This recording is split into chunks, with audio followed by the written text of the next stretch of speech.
Then the response has been overwhelming for me and my team. We started off that day, the first day of this campaign, with $0 in our Senate campaign account.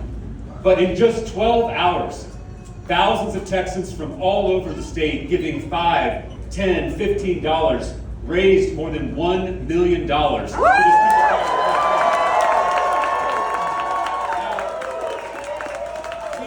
We've got a long way to go if we're going to beat the billionaire mega donors who have taken over our politics. But this is an incredible start.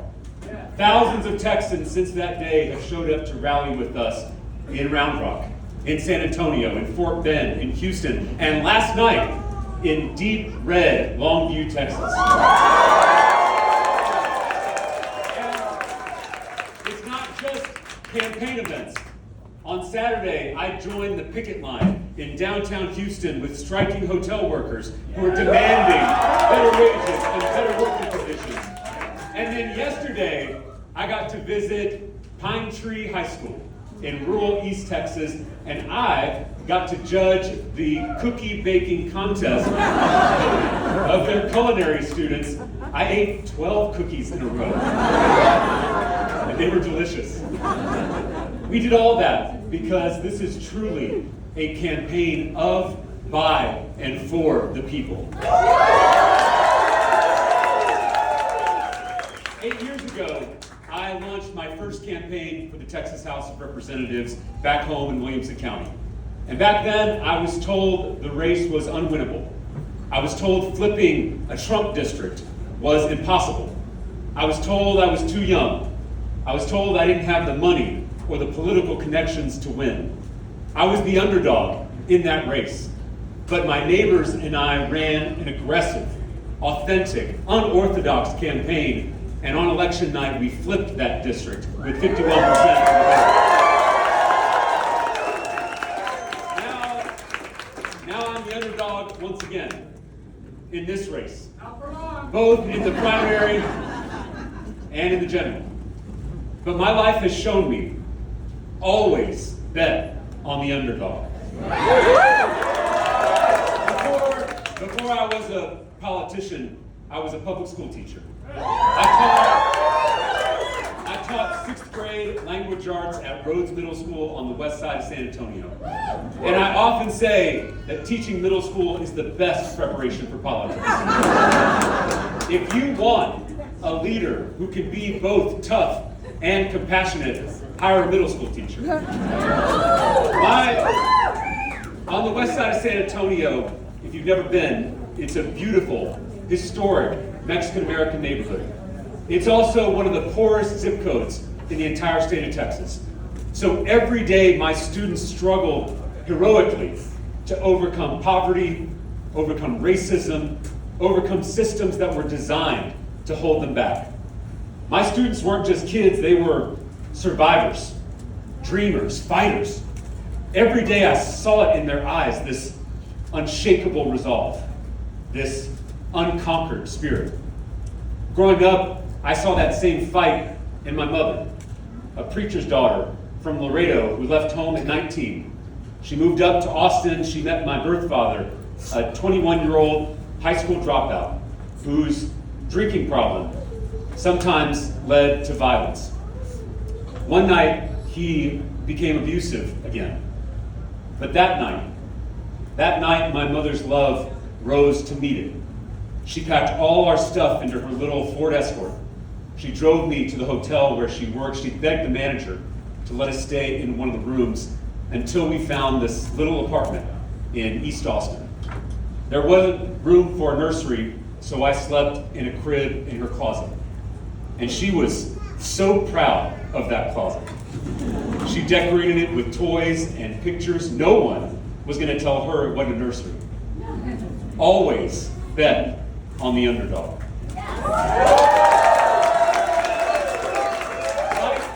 Like my students, my mom was a fighter. And back then, she looked over at the Texas State Capitol and she saw Texas Democrats like Ann Richards and Bob Bullock fighting for her.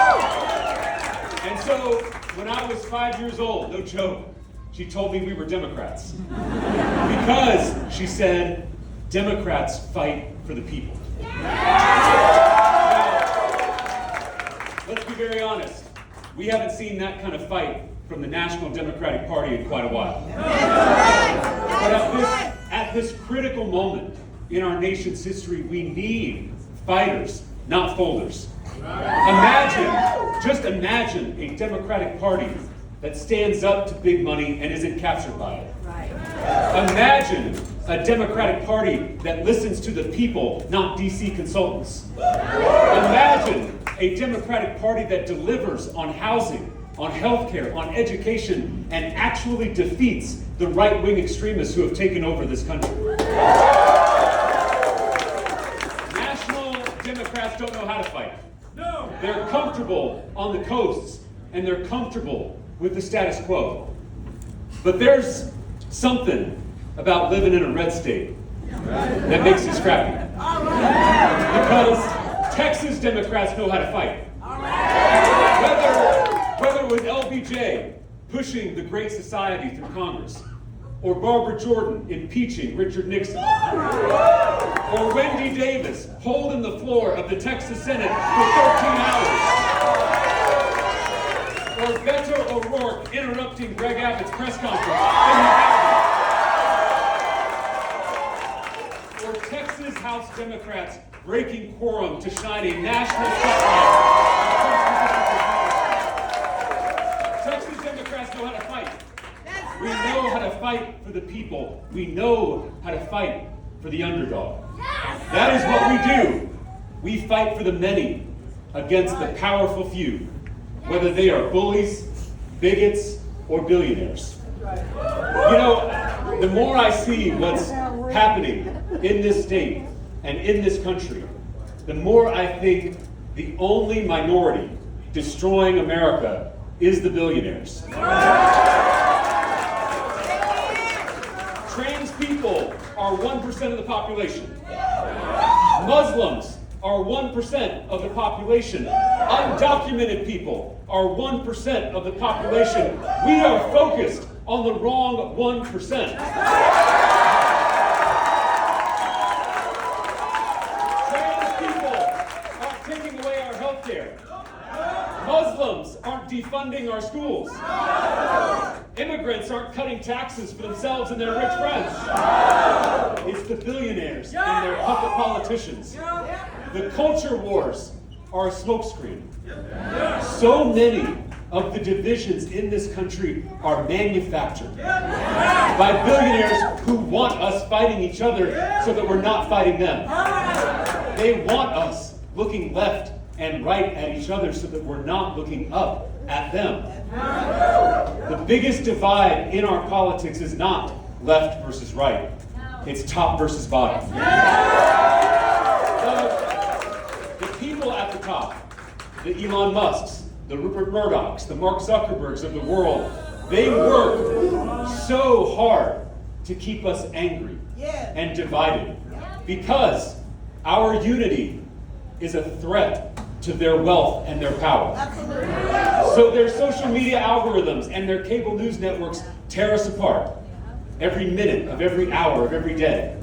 They divide us by party, by race, by gender, by religion, to keep us from seeing that they're picking our pockets, that they're closing our schools, that they're gutting our health care, that they're cutting taxes for themselves while they raise taxes on all of us. It is the oldest strategy in the world: divide and conquer.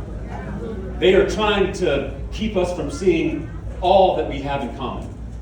They're trying to keep us from realizing that there is far more that unites us than divides us. Because once we do, we will come together across party, across race, across gender, across religion, to take power back for ourselves and our communities. There is something deeply broken in America. Our economy is broken. Our political system is broken. Even our relationships with each other feel broken. And that is because the most powerful people in the world want it that way. My faith teaches me to love my neighbor as myself. Not just my neighbors who look like me, or pray like me, or vote like me. I am called to love all of my neighbors the way I love myself. Make sure we get some help over here. I know people have been standing for a long time, so I want to make sure everybody's all right. Thank you to her neighbors who are helping. Make sure everybody, I know it's warm here, make sure you're drinking water. Keep an eye on each other. Make sure everybody's all right.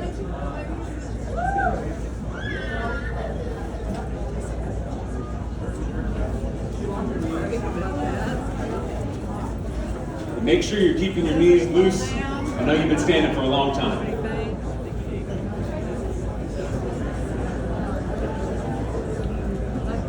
Thank you all. Can we get a round of applause for our security team that's here?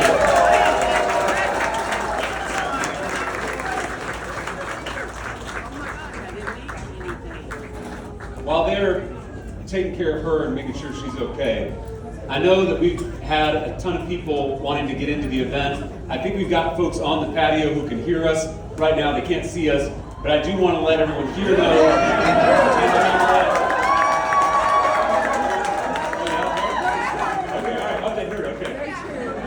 I want to let everyone know that because we started late, I'm going to be here till the last person leaves. If you want to talk, if you want to share something, or if you just want to take a selfie, I will be here to the bitter end. So even the folks on the patio, please stick around because I will stay till the last person leaves. So, like I said, and I think it was appropriate. As I was talking about loving thy neighbor, we literally had neighbors loving each other here in the corner, and I appreciate that. So, the billionaires who run the social media algorithms, who run the cable news networks, the politicians who are on our screens fighting all the time, they want us at each other's throats. They want us to be focused on how we're different instead of on how we're the same. I don't know about y'all, but I am tired of being pitted against my neighbor. I am tired of being told to hate my neighbor. It has been 10 years of this kind of politics. Politics as blood sport. Politics as trolling and owning. Politics as total war. It tears families apart. It ends friendships. And it leaves us all feeling terrible all of the time. There is a deep hunger in this state and in this country for a different kind of politics. Not a politics of fear, not a politics of hate, not a politics of division, but a politics of love. A love that can heal what's broken in America. You know, I probably shouldn't start a political campaign by saying something nice about my opponent. But Colin Allred is a good man. Yes. All of us, including me, we put our faith in him as our Democratic nominee 2 years ago. And I was out there with many of you trying to help him defeat Ted Cruz.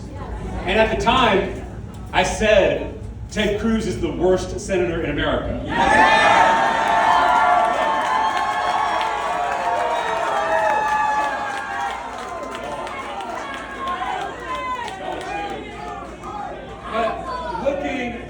Looking at the current Republican field in this Senate race, I think that title might be up for grabs.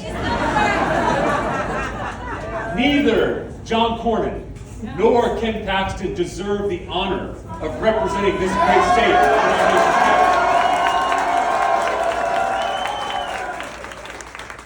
Both of them are far more interested in serving their donors than serving the people of this state.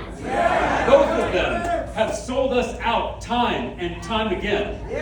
Ken Paxton's crimes are well known. I was a part of the bipartisan majority in the Texas House that impeached our corrupt Attorney General. You're not going to believe me, but John Cornyn may be even more corrupt than Ken Paxton. John Cornyn was the deciding vote on that big, ugly bill, kicking millions of Texans off their health care, taking food out of the mouths of hungry Texas kids, all to give another tax break to his billionaire donors. We typically think of corruption as something that's illegal, but corruption is really just the betrayal of the public's trust. That's right. It is the abuse of your public office. Yes, sir. By casting the deciding vote on that big, ugly bill, John Cornyn committed an act of corruption of the highest order. And it is why he has forfeited the right to represent us in our nation's capital. I told you I was in Longview last night. I am going to every corner of this state, red areas and blue areas alike, because I'm tired of being divided into teams.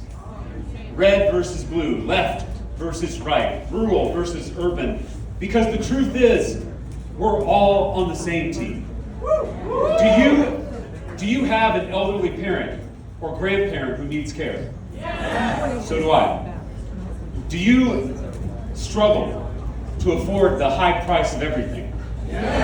So do I. Do you know what it means to carry the weight of student debt, credit card debt, and medical debt? So do I. Do you want a safe neighborhood? Do you want a good job with good benefits? Do you want a well-funded, high-quality public school? So do I.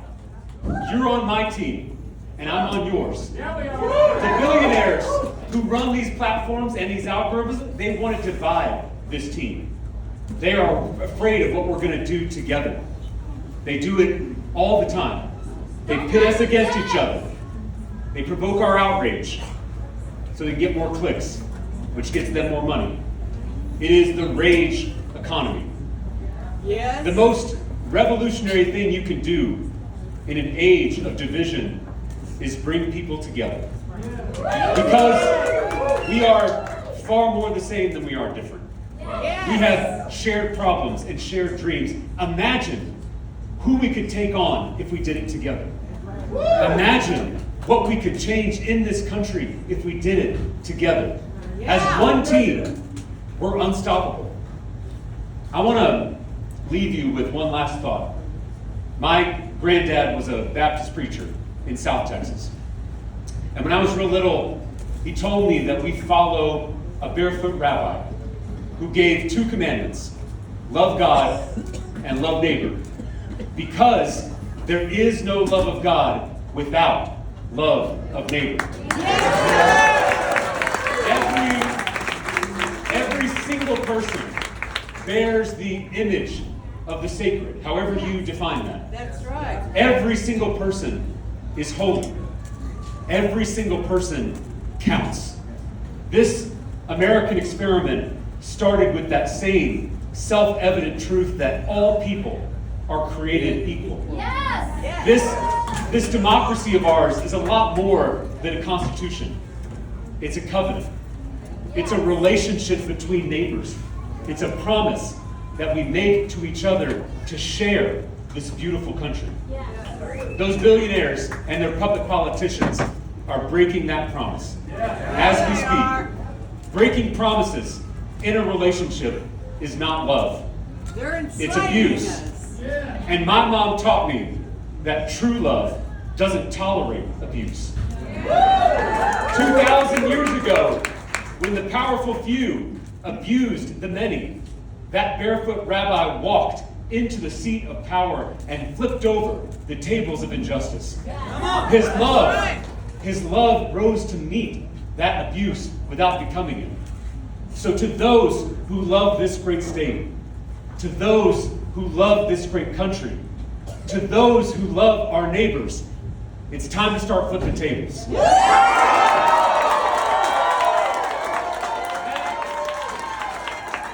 is what my granddad taught me. It's what my mom taught me on the east side of Austin. It's what my students taught me on the west side of San Antonio. It's what LBJ and Barbara Jordan taught me. It's what Wendy and Beto taught me. That's right. It's what Carl and Aisha taught me. And together, that is how we will take back this state and this country for the underdogs. Thank you.